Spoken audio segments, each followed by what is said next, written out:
जय भोलेनाथ की, जय भोलेनाथ की।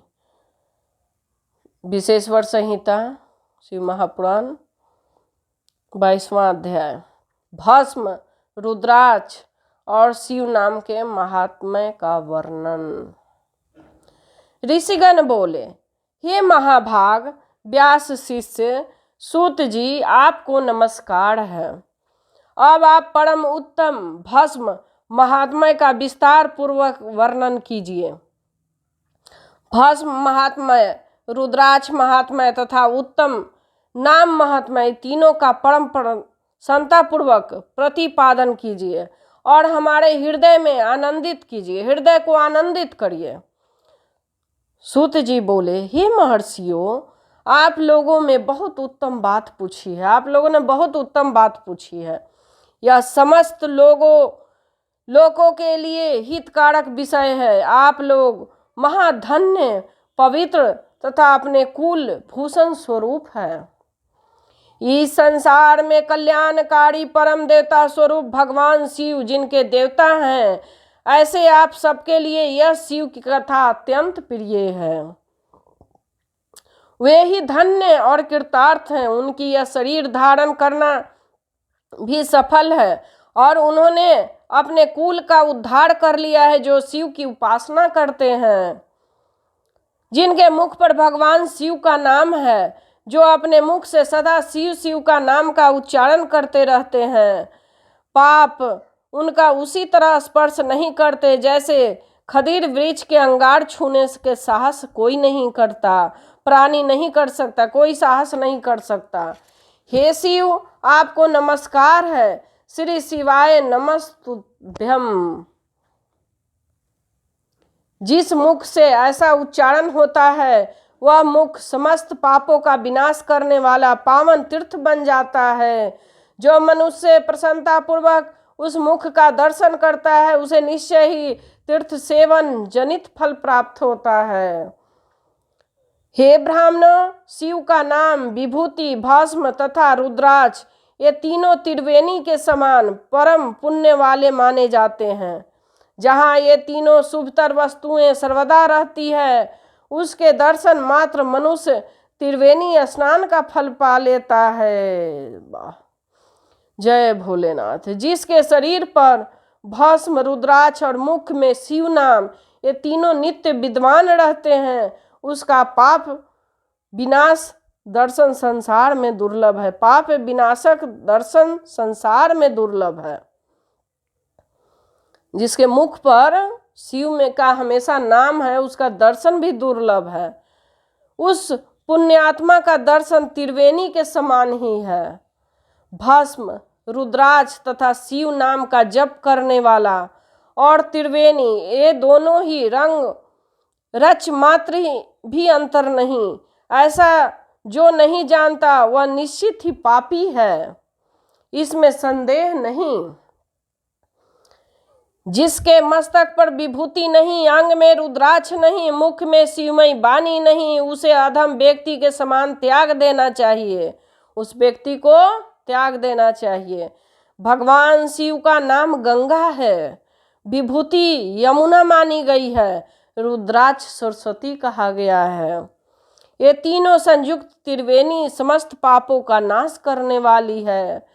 बहुत पहले की बात है, हितकारी ब्रह्मा ने जिसके शरीर से उगते तीनों त्रिपुंड रुद्राक्ष और शिव नाम संयुक्त रूप से विद्वान थे, उनके फल के तुला के पलड़े में एक ओर रखकर त्रिवेणी स्नान करने से उत्पन्न फल के दूसरी ओर से पलड़े में रखा तुलना कि दोनों बराबर ही उतरे। ये विद्वानों को चाहिए कि इन तीनों को सदा अपने शरीर पे धारण करें। जय भोलेनाथ। उसी दिन ब्रह्मा, विष्णु आदि देव दर्शन मात्र से पापों को नष्ट कर देने वाले इन तीनों रुद्राक्ष, विभूति और शिव नाम को धारण करने लगे। ऋषिगण बोले, हे सुवर्त, भस्म, रुद्राक्ष और शिव नाम इन तीनों को धारण करने से इस प्रकार उत्पन्न होने वाले फल का वर्णन आपने कह दिया, किंतु अब आप विशेष रूप से उनके महात्म्य का वर्णन करें। सूत जी बोले, ज्ञानियों में श्रेष्ठ, हे महाप्राज्ञ, हे शिव भक्त ऋषि और विप्रो, आप सब सनकादि अथा आदर पूर्वक उक्त भस्म, रुद्राक्ष और शिव नाम, इन तीनों को महात्म्य सुने। शास्त्र, पुराण और श्रुतियों से इनका महात्म्य अत्यंत गूढ़ कहा गया है। हे विप्रो, आप सबके स्नेहवश इस समय मैं उत्तम रहस्य को खोलकर प्रकाशित करने जा रहा हूँ। हे श्रेष्ठ ब्राह्मणों, इन तीनों की महिमा को सदलिंग लक्षण भगवान महेश्वर बिना दूसरा कौन भली भांति जान सकता है। इस ब्रह्मांड में जो कुछ है वह सब केवल महेश्वर ही जानते हैं। हे विप्रगण, मैं अपनी श्रद्धा भक्ति के अनुसार संक्षेप में भगवत नाम की महिमा कुछ वर्णन करता हूँ, आप लोग प्रेम पूर्वक सुने। यह नाम महात्म्य समस्त पापों को हर लेने वाला सर्वोत्तम साधन है। शिव इस नाम रूपी दावानल के महान पातक रूपी पर्वत अन्यासी भस्म हो जाता है। यह सत्य है, इसमें संशय नहीं है। हे शौनक, पाप मूलक जो नाना प्रकार के दुख है वे एकमात्र शिव नाम भगवत नाम से ही नष्ट होने वाले हैं। दूसरे साधनों में संपूर्ण यत्न करने पर भी पूर्णतया नष्ट नहीं होते हैं। जो मनुष्य इस भूतल पर सदा भगवान शिव के नामों में जप में लगा हुआ है वो वेदों का ज्ञाता है, वह पुण्यात्मा है, वह धन्यवाद का पात्र है तथा वह विद्वान माना गया है। हे मुने, जिनका शिव नाम जप में विश्वास है उनके द्वारा आचरित नाना प्रकार के धर्म तत्काल फल देने के लिए उत्सुक हो जाते हैं। हे महर्षि, भगवान शिव के नाम में जितने पाप नष्ट हो जाते हैं उतने पाप मनुष्य इस भूतल पर कर ही नहीं सकता ना नाम। जय भोलेनाथ। हे मुने, ब्रह्म हत्या जैसे पापों के समस्त अपरिमित राशियां शिव नाम लेने से शीघ्र ही नष्ट हो जाते हैं। जय भोलेनाथ, जय भोलेनाथ। जो शिव नाम रूपी में नौका पर आरूढ़ होकर संसार समुद्र में पार करते हैं, जिनके जन्म मरण रूप संसार के भूतल पे सारे पाप निश्चय नष्ट हो जाते हैं। हे महामुने, संसार के मूलभूत पातक रूपी वृक्ष का शिव नाम रूपी कुंठार से निश्चय ही नाश हो जाता है। जय भोलेनाथ। जो पाप रूपी दावानल से पीड़ित है उन्हें शिव नाम रूपी से अमृत का पावन करना चाहिए।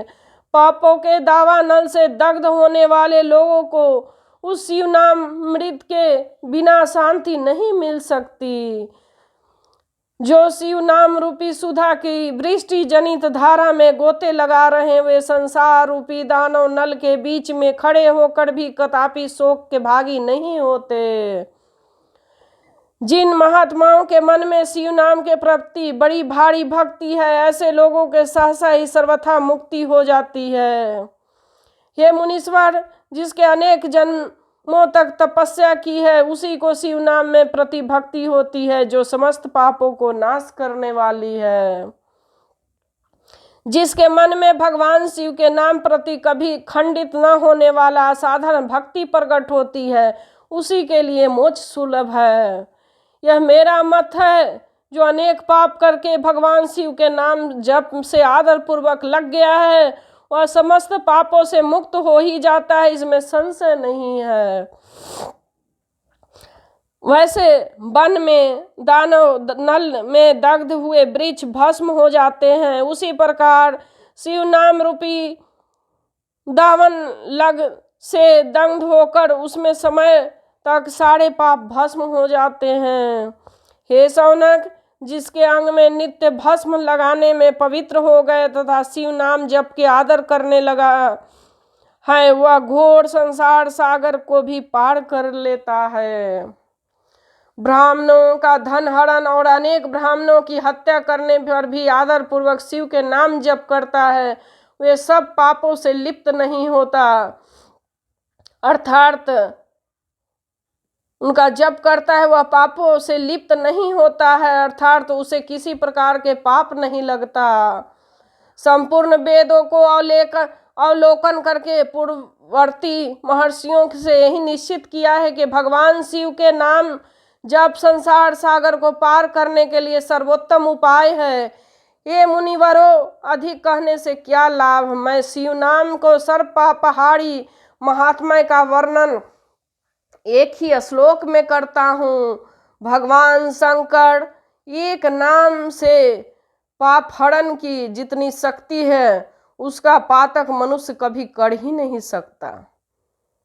हे मुने, महाकाल में महापापी राजा इंद्र प्रद्युम्न ने शिव नाम के प्रभाव से उत्तम सद्गति प्राप्त की थी।